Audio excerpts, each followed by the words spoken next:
Israel bans all foreign nationals from entering country as Omicron cases rise. Another 13 cases tested at Schiphol Airport, Amsterdam. In a fresh bid to tackle the rise in coronavirus infections, the Swiss must take to the polls again to decide on new restrictive measures. Not an easy step, but a necessary one. Those were the words of Israeli Prime Minister Naftali Bennett, as Israel announced they will temporarily be banning all foreign nationals from entering the country. The decision was made amid concerns of the new Omicron coronavirus variant, which appears to be more rampant and contagious than all previous COVID-19 strains. Passengers at the Ben Gurion airport had mixed views about the announcement. I arrived from 2 days stay at Istanbul. My original plan was to stay for 3 days vacation.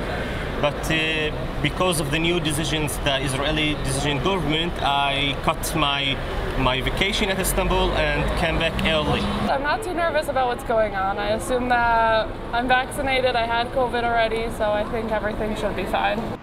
Meanwhile, in Britain, they too are concerned about the new Omicron variant. Boris Johnson announced that face masks will once again be mandatory in shops and public transport, as well as mandatory PCR tests for all travellers arriving into the UK. The moment we learned about Omicron and the potential threat it poses, we didn't hesitate to act. We've taken swift action, I think in a proportionate way, because the strategy of this is to buy time, to give our scientists time to assess this variant, because there's still a lot of significant uncertainty. That uncertainty is echoed in the Netherlands. 13 of the 61 people who tested positive for COVID-19 on Friday, who came from South Africa, are confirmed Omicron cases, health authorities confirmed. The Swiss are taking to the polls again. However, this isn't a parliamentary election. This Sunday, the electorate will vote on the so-called COVID-19 law. The nation must now decide on measures including a pandemic recovery package and the application of a COVID certificate. Like many countries on the bloc, this health pass will restrict the movement of the unvaccinated from March 2022. Early voting data indicates a 75% voter turnout.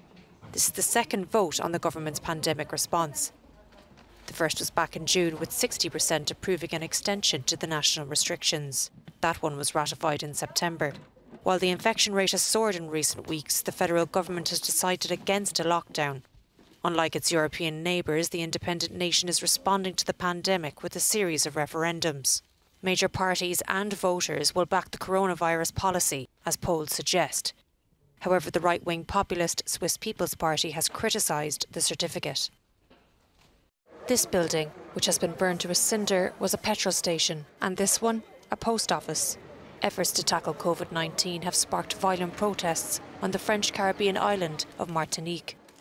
However, 4 people were shot and a number of businesses destroyed when riots spiralled out of control on Saturday night. This woman says, "I expected them to break and enter, but not to set fire to the gas station. Do you realise that? A gas station is a bomb." Meanwhile, some 200 kilometres away, in Pointe-à-Pitre, the capital of French overseas territory, Guadeloupe, more than 2,000 people came out to rally against coronavirus measures. The COVID-19 pandemic is fueling long-standing tensions with the mainland. However, on Friday, Sébastien Lecornu, Minister of Overseas Territories, said he was ready to discuss the autonomy of Guadeloupe. This businessman says, "We understand, we the people, and even the elected officials, that we do not have much control here in Guadeloupe in terms of decisions.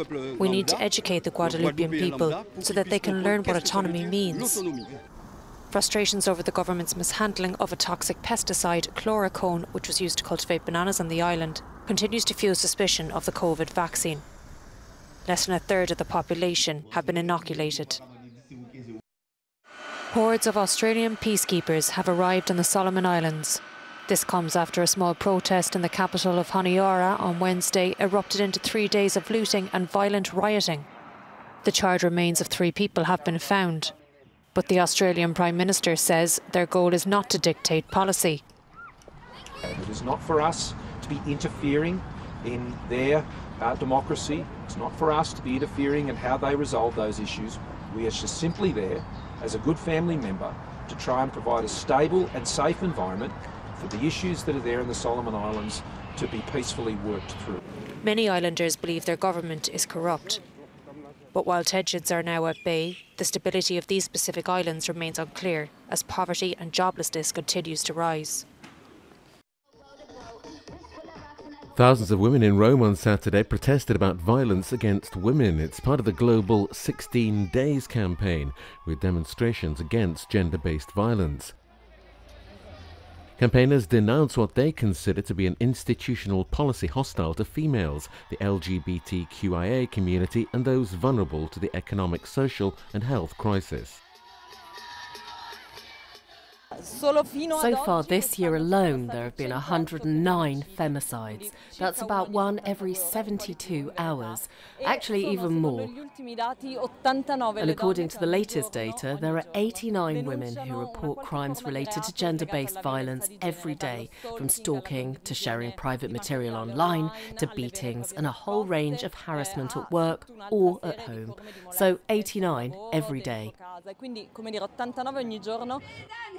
Meanwhile, in Turkey, the police broke up the Women's Rights March in Istanbul with tear gas and rubber bullets.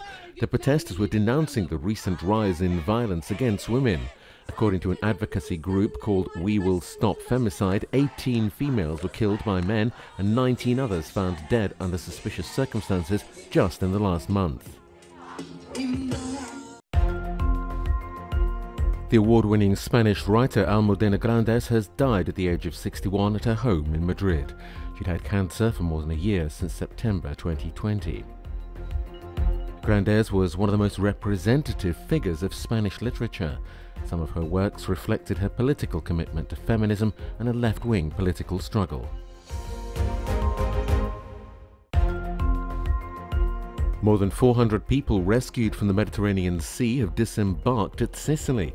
They were picked up by the NGO Sea-Watch in 7 different operations several days ago and have been waiting for a safe port.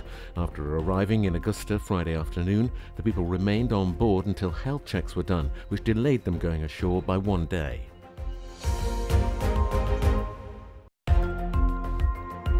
Hundreds of Ukrainians gathered near the memory candle in Kiev to commemorate the victims of Holodomor. They reflected on the famine of 1932 to 1933 under the Stalinist Soviet Union, in which millions died from starvation. 16 countries consider it to be genocide. Symbolic candles are always put on windowsills for a moment of silence. Rare amateur footage of a polar bear chasing a reindeer into the water and killing it could be another stark indication of climate change. After the female polar bear drowned the male victim, she drags it ashore in a move which indicates a change of diet for bears in Norway's Svalbard archipelago. Seals are the main source of food for polar bears, but as sea ice retreats, it takes the seals away too. The incident is being seen as one of a series of observations that suggest polar bears are increasingly preying on land-based animals to make up for their limited access to their normal diet. Retreating sea ice leaves bears stranded on land for longer periods. So, with fewer seals and a steadily rising reindeer population in Svalbard, it appears polar bears are being forced to change their eating habits. But it's yet further evidence of changing climate.